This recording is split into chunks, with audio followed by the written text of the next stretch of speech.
Olá, estou aqui gravando mais um vídeo a respeito dessa maternidade metafísica e eu fiquei elaborando o que eu falei ontem nos vídeos e lembrando, revisitando a minha história.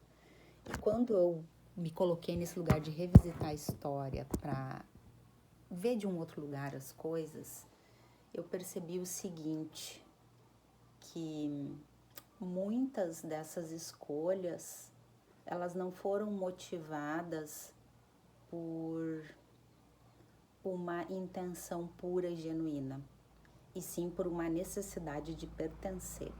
Vamos falar sobre coisas polêmicas aqui hoje nesse vídeo e vamos mexer aí com a raiva de muita gente, homens e mulheres. E esse é o objetivo. Eu cresci ouvindo que a receita de felicidade era ficar adulta, ser atraente para um homem,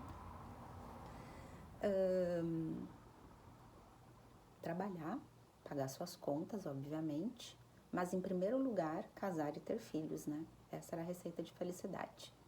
Que construindo junto com outra pessoa era possível, que o mais importante era este homem ser honesto e trabalhador, e não se falava em outros pontos. E eu fui por muito tempo, até bem pouco tempo atrás, uma pessoa que não questionava muito. Eu era excessivamente ingênua. Ser pura de coração é uma coisa, né? Onde tu tem uma pureza, uma bondade e não um querer ser boazinha, que é diferente também. E eu não questionava, eu só repetia, né? Me falavam e eu tinha a ideia do que as pessoas me diziam que estava acima do que eu percebia como bom para mim. E até certo ponto, isto, quando bem direcionado, é positivo. Quando você para e consegue ter essa humildade de aprender, de ouvir pontos de vista diferentes. Mas assim, se torna nocivo quando tu toma como uma verdade absoluta. Como se o que você sente ou o que você vê não tivesse nenhum peso. Daí começa a ficar perigosa essa situação, né? Porque daí tu só tá vivendo para agradar os outros. E a minha primeira filha, eu não tomei os devidos cuidados, não foi planejada e eu não tinha estrutura emocional, financeira, nada, estrutura de nada. E nós passamos muita dificuldade, eu e ela, diante disso, né? Dessa falta de preparo emocional da minha parte e dessa falta de questionamento de como eu poderia fazer diferente. Tinha uma dor muito grande de como eu me sentia em relação à minha mãe, né? E eu reproduzia tudo isso na minha filha. E eu não tô justificando. Eu tô aqui para dizer que a gente é humana e que para além de ser mãe, em primeiro lugar, a gente é mulher e para além de ser mulher, a gente foi uma criança também. E é falar sobre isso que vai trazer mais consciência e evitar que a gente continue replicando isso. Eu não fui aquela pessoa que conseguiu por si só agir diferente. Eu saí explodindo raiva e revolta na minha maneira de me relacionar ao longo da minha vida. E agora, há pouco tempo atrás, que eu comecei a entender isso, né? Enquanto mais eu ignorava, mais raiva eu sentia. E pior eram os resultados que eu tinha na minha vida. E ali, eu lembro que quando eu fiquei grávida, ao invés de pensar assim, ok, como que eu me sinto diante disso? O que que eu vou fazer a partir deste acontecimento? Eu saí replicando, não, porque já que eu tô grávida, eu vou casar.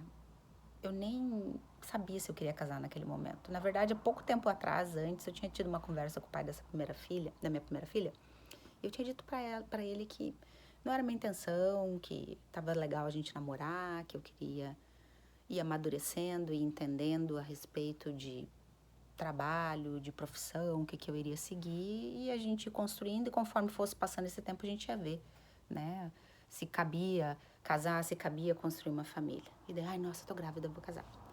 Aí, resumo da ópera, né? Fui morar com a minha mãe, deu muito ruim, tive vários problemas, né? Imagina todo um campo ali adoecido. Era eu com depressão, era minha filha que vivia doente. Me separei e no conceito da minha mãe, no momento que você tem um filho, você morreu pra vida, era esse o conceito dela, eu comprei essa ideia e vamos lá, né? Morreu pra vida. E daí eu passei a ser a pessoa mais feliz do mundo, né? Porque agora tu tem um filho, acabou o universo. E daí eu vivia para trabalhar e para tentar pagar minimamente o que eu podia ali, né? Acabei criando ela sozinha. O pai dela perdeu o contato, ali tivemos questões, a gente perdeu o contato, ele resolveu não visitá-la mais, fez essa escolha. Por muito tempo eu culpei ele também, e agora, tendo que as coisas foram como tinham que ser, né? Teve toda a minha contribuição também em vários fatores. Sabe aquelas coisas que vão acontecendo e tu passa por cima? Ai, não, mas não é bem assim, não, mas vou relevar. Pois é. Então, né, deu no que deu. Tivemos esse resultado. E ali, daí eu só fui fortalecendo essa ideia de que, né, ter um filho acabou a vida, que não tem nada de bom depois disso, no sentido de ter um relacionamento legal. E adivinha, era só o que eu atraía, né? Só esse tipo de coisa, a ponto de chegar em fatores, assim, absurdos, né? Onde eu tive um relacionamento e esse cara, inclusive, cometeu abuso, né? Em relação a essa minha filha. E de tão horrível que era a atmosfera mental que eu existia naquele momento. Porque era isso que eu acreditava, né? Que uma mulher com um filho se relacionando com um homem, o filho passaria por violência. Passaria por isso.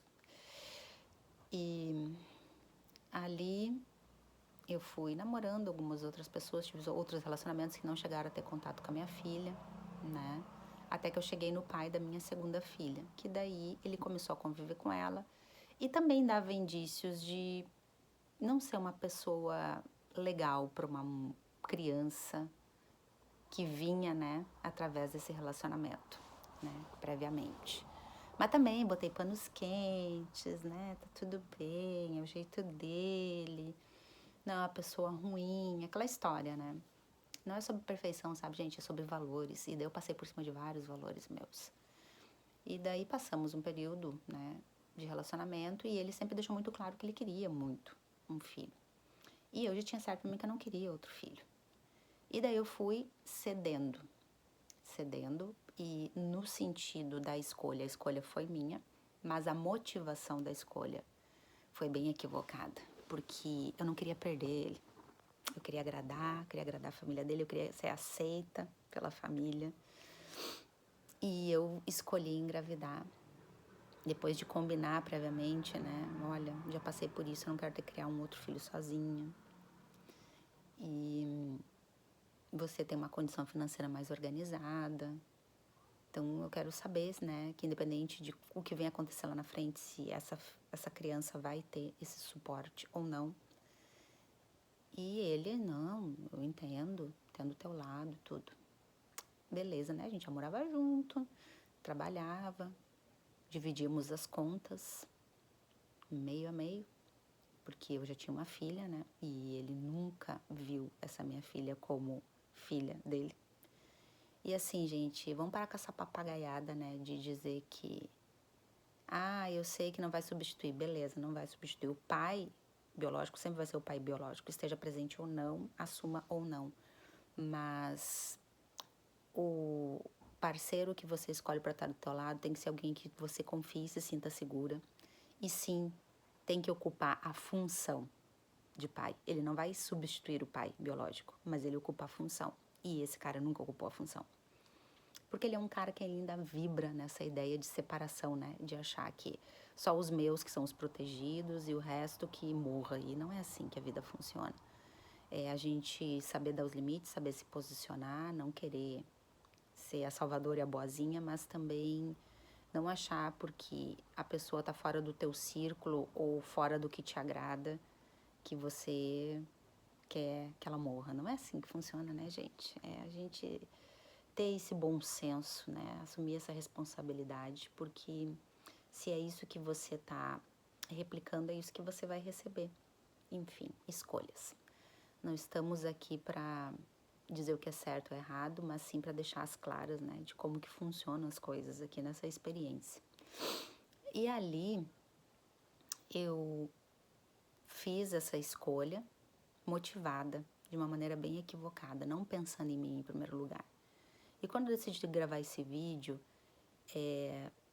para dissolver as ideias que eu tinha a respeito de maternidade, contribuir aí na jornada de outras mulheres, né?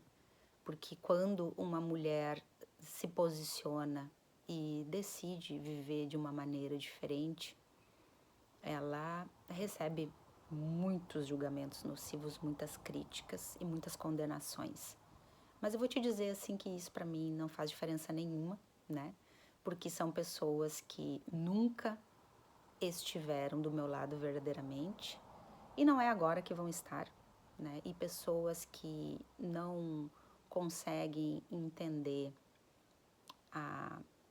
o ponto de vista do outro e respeitar minimamente, não são pessoas que eu quero próximo de mim, sinceramente, né? Porque eu trabalho muito isso, a aceitação, a questão de respeito pelo outro, e minimamente é isso que eu espero de quem se aproximar de mim, seja em contexto de amizade, de relacionamento ou profissional. E cada um vive o universo que quer e não é esse o universo.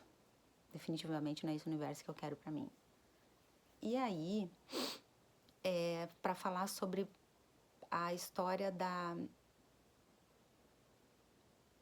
questão de não agradar os filhos, né?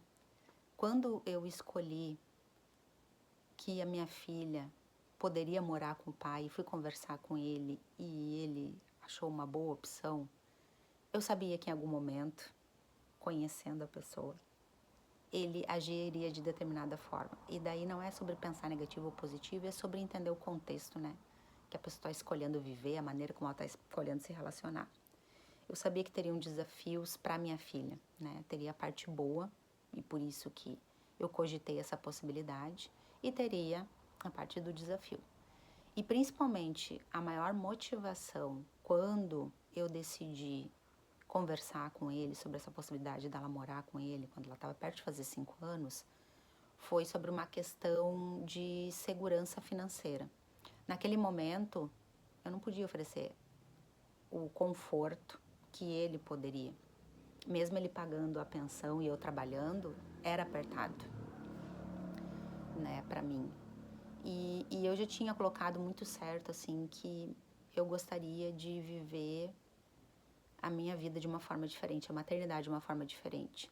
Se fosse para estar dentro de um relacionamento, que foi o que eu apostei inicialmente, que fosse uma família leve, uma família de colaboração, que crescesse junto, e por isso que terminou o relacionamento, porque não era isso que estava acontecendo. E eu não quis enxergar antes, na verdade, né? Porque já dava todos os sinais, eu fiquei me iludindo. Enfim. Ou se no momento que se rompesse esse relacionamento, que fosse com uma pessoa bacana, que existisse a possibilidade dessa criança poder ter essa convivência com o pai, que a minha filha não teve, minha primeira filha não teve, ou essa possibilidade de, inclusive, ficar com o pai. Então, isso poderia resultar em uma interpretação diferente da minha filha, como também uma interpretação diferente dele. E bancar isso, né? Sustentar, que é o que eu tô fazendo. Porque hoje eu estou me descolando de coisas que eu estava adiando de desapegar, de responsabilidades que eu estava deixando para fazer depois, e não fazia com relação à minha vida e com relação a assumir compromissos ali com a minha filha. E agora eu banquei, sabe? Banquei, tô passando o desafio, tô construindo, tô fortalecendo, tô edificando isso. E eu tô muito orgulhosa de mim, né? E por mais que tenha momentos que eu veja que a minha filha tá chateada por coisas que o pai dela fala, que não são verdade, ou que é verdade para ele também, né? A maneira dele enxergar as coisas, uma maneira de desabafar. Eu procuro bancar, por mais que muitas vezes ele tenha atitudes que eu não concordo, e eu passo para ela, eu digo para ela, olha filha, as coisas na realidade estão acontecendo aqui, assim, aqui do lado de cá, né, da minha vida. E isso é uma maneira do teu pai ver, a maneira dele reagir, dele colocar as coisas em determinadas caixinhas. E entenda, né, eu sempre procuro ensinar para ela assim, filha, que o pai e a mãe, eles têm um lugar especial na vida da gente, de muito aprendizado. E acima de tudo, sempre se respeite, independente de ser teu pai ou tua mãe, tem limites que jamais devem ser ultrapassados, tem coisas que tu não tem que aceitar. Diga não, diga daqui pra frente não, seja pra mim, seja pra ele, seja pra quem for, né? E deixo claro pra ela que hoje, né, ela não mora comigo ainda, porque essa questão financeira ainda está sendo trabalhada na minha vida, né? Eu tô aprendendo coisas a respeito disso ainda e eu não vou colocá-la numa situação difícil, restrita, por um capricho meu, porque eu sinto muita falta dela, muita falta mesmo. Tá sendo desafiador crescer, ver ela crescer, né? Longe de mim e eu tá crescendo também longe dela, porque eu continuo crescendo, a gente continua crescendo internamente, emocionalmente. E eu procuro bancar isso, sabe? Procuro bancar, sustentar e trabalhar da maneira mais leve possível. E principalmente pensando nela em primeiro lugar. Porque ela tá numa fase agora que ela tem as colegas de escola, começa a ter mais independência, fazer os programas que ela gosta. E eu não sinto ainda o chamado no meu coração de voltar a morar na cidade que ela mora. Hoje, para mim, o mundo ideal seria poder trazer ela para morar comigo, né? E a gente poder olhar para as coisas e entender e aceitar as coisas como são. Financeiramente ainda não é possível e tem a questão social dela que é bem importante, né? Então, no momento que ela prefere ficar lá, eu vou respeitar isso. Eu vou respeitar, assim como eu vou respeitar o momento que ela disser, mãe, eu quero estar contigo, independente de questão financeira. Eu vou mover céus e terra, né, para ela estar comigo e estar bem. E é isso, é sobre entender os ciclos, entender os momentos, entender as oportunidades de crescimento que está tendo. E para dizer para você que ficou até o final desse vídeo, que por mais desafiadora que seja a circunstância ou a história que você está vivendo, relacionado à maternidade, a filhos ou a qualquer outra coisa, são degraus de crescimento, de aprendizagem, e se orgulhe, tenha presença, respire diante do que você está sentindo, se permita sentir e entenda que tudo isso vem sempre para o bem e vem para o teu crescimento.